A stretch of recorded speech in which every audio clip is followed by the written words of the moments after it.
So you sit down to write some music. You're finally going to start, and you get going. You find a couple of ideas. Maybe you find a little motif or rhythm or a pitch class set, a chord, whatever it is, something that you want to mess with. And you start writing. And then you stop because you hate it. You hate every single thing that you do. It sucks. Nothing is original. Nothing is exciting. Nothing's interesting. It's all been done before. I'm useless as a composer. I guess I'll die now. And you might think that you have the dreaded disease that is writer's block. Writer's block is like a phantom. It's going to appear out of nowhere and it's going to rob you of your abilities. And nothing works. It's not easy. It's a pain in the ass and it sucks. Writer's block is certainly a thing that can be very terrifying. And it's terrifying because it is a feeling. It's a feeling of fear. I don't have any ideas. I am a failure. And then you get caught in a negativity spiral. And that can be really damaging. It can be painful and it can be really hard to get out of. And if any of these things that I have said to you are true, then you are in luck because you don't have writer's block. At the beginning of the story, you were finding ideas, right? You were coming up with something. It might not be the most amazingly fantastic material you've ever come up with, but you've come up with something. The problem actually isn't generating the ideas. The problem is that as soon as you have an idea, you shoot it down, you murder it, you kill it before it has any chance to grow. That's the struggle. That's what a lot of people mix up with writer's block, because that's not really writer's block. You're mixing up two very different, very important processes of composition. You have two sides. First, the creator. The creator's job is to make stuff, is to create things, right? Not good things, not bad things, just things. Just make stuff. Make it happen, build it, and do it. That's all that you're trying to do as a creator. The creators are usually, they're kind of messy, they're dirty, and they're playful, right? They like to explore. They like to dig a little deeper. Creators want to take risks. And they don't really care about what other people think. They're here to just explore and find things. The opposite is the editor. The editor takes the things that the creator makes and shapes them in a way that is, well, the editor takes what the creator makes and molds it and shapes it and turns it into something that other people can engage with. The editor is usually clean and dressed up and prim and proper and very opinionated. The editor's primary mission is to protect you. The editor does not like to take risks. It's very different from the creator. It will always be more cautious than the creator. The editor cares a great deal about what people think, which really, it's more that the editor cares about what it thinks other people think. The editor has a fear of risk and it doesn't want you to take any risks because creating is a very vulnerable thing to do. And it can be easy for someone to not understand what you're doing, write you off, and worst case scenario, make fun of you.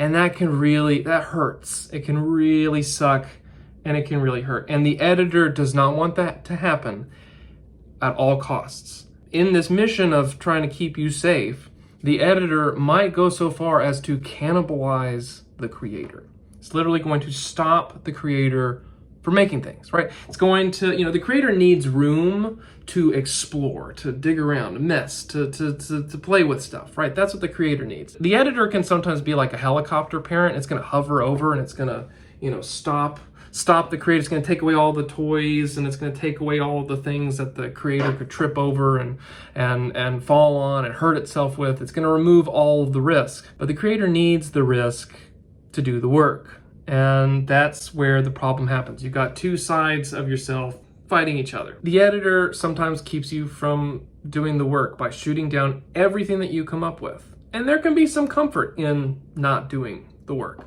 But it also means that you're not growing, you're not showing up, and then you're not really being you, at least not, as fully as you could be. Is the first thing that you play on the piano in the morning going to be the most groundbreakingly, explosively original thing that you're going to make in your life? Is it going to win you a Pulitzer Prize and get all the Grammy recording and No, it's probably not going to be that. It's probably going to be fine. It's probably going to be completely normal. And that is okay. It isn't supposed to be the most magical, fantastic thing. When you start with an idea that you've just found, that you're just working with, you're just workshopping, you're just playing with, and you are expecting it to be this fabulous thing, like right out the gate, well, you jump in the gun.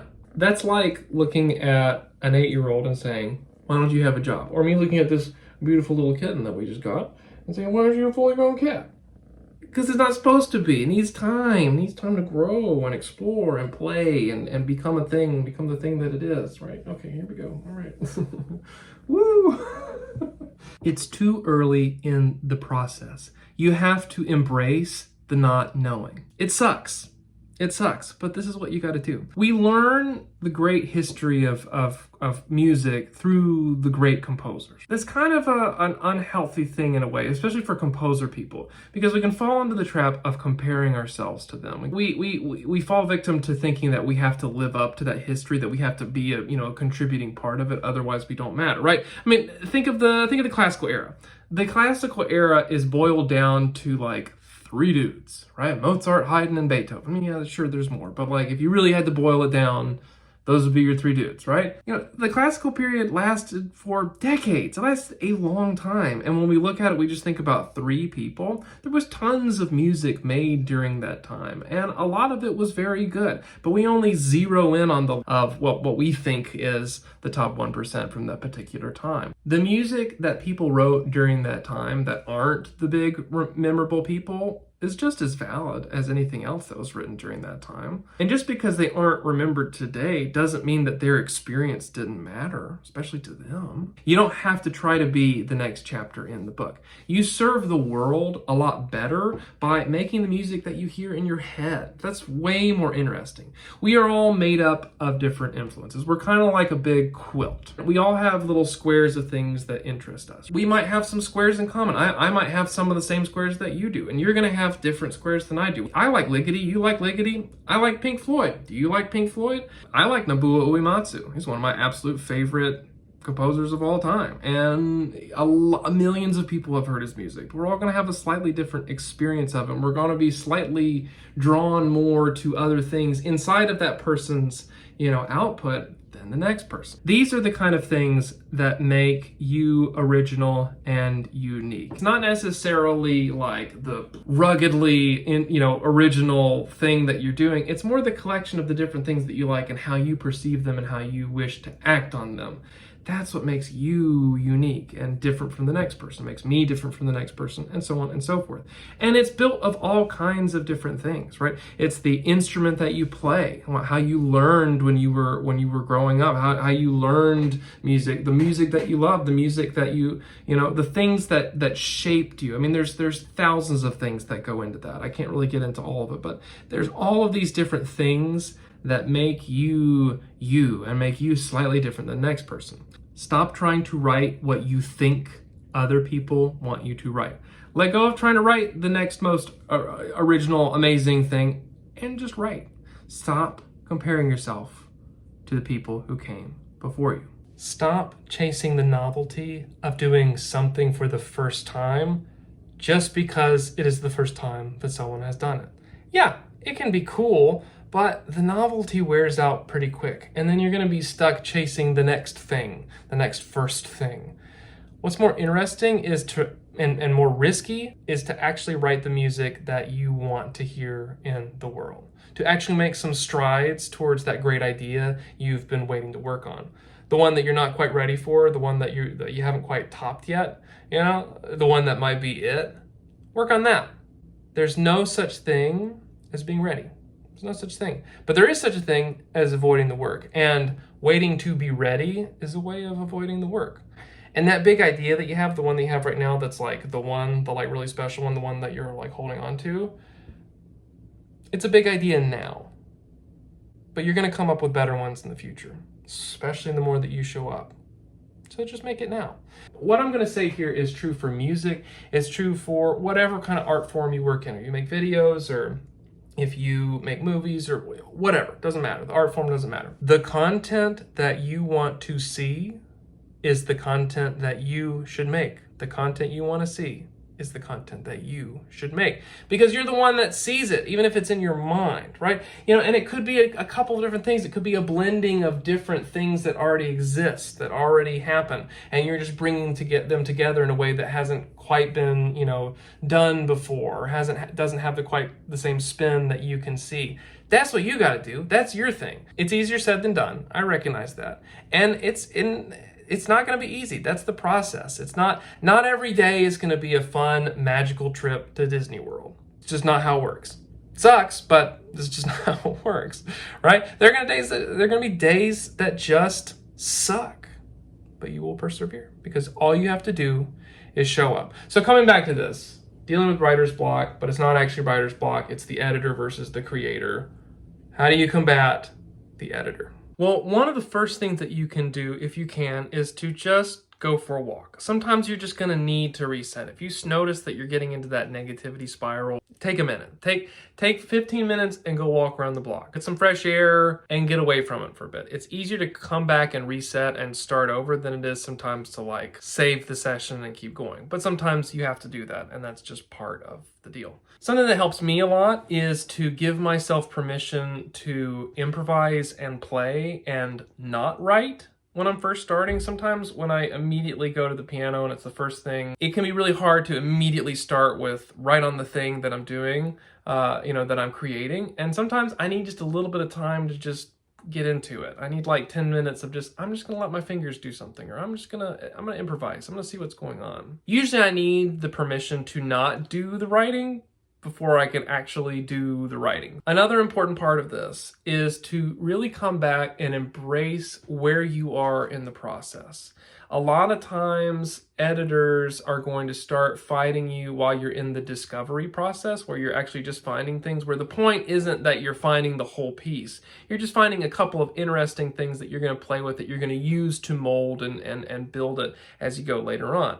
Whereas your editor already wants it to be done. They're like, this needs to be finished. Why isn't this a full, complete thought? And you have to remember, hey, this is where I am in the process. I'm not looking to have everything done, right off the bat. That's not really what we're trying to do here. Give yourself permission to just write for a little bit, 10 minutes, 15 minutes. And usually that's going to get the creative juices flowing. If you give yourself the commitment, say, hey, if I just am going to do 15 minutes, that's all I'm going to do, you'll usually find something, and that will spark the work, and you'll get going, and it'll be an hour before you know it. But sometimes you have to trick yourself. You have to say, hey, I'm only doing 15 minutes. Okay, and then I get a break.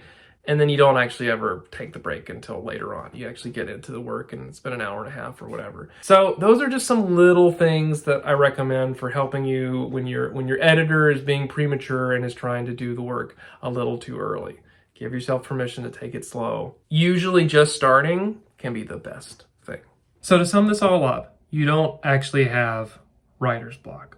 What's going on is your creator, your creative side, the side of you that wants to explore and play and get messy and take risks, is in a fight with your editor side. And your editor wants you to not take risks. It wants to protect you because creating is a vulnerable thing. The risks are that people can alienate you and make you feel bad about what you do, and it wants to prevent that at all costs. At the end of the day, you just need to give yourself permission. Permission to just write. You're not worried about writing the most amazing original thing that you've ever come up with or will come up with. You're just worried about writing stuff, making things. That's it. That's all that you have to do. Give yourself permission to just create, and you will find your groove. You will remember where you are in the process, and it will work out. There are a couple things to remember at the end of this, right? And that is this. One, just start. That's always the thing. It's always coming up. It's always important. It's never not going to be relevant. It's never not going to be something that we need to remember. And that is just start. Just start doing it. Just start working it. If you can just give yourself 10 minutes to get going, 9 times out of 10, that'll solve the problem. The other thing is to not wait to be ready.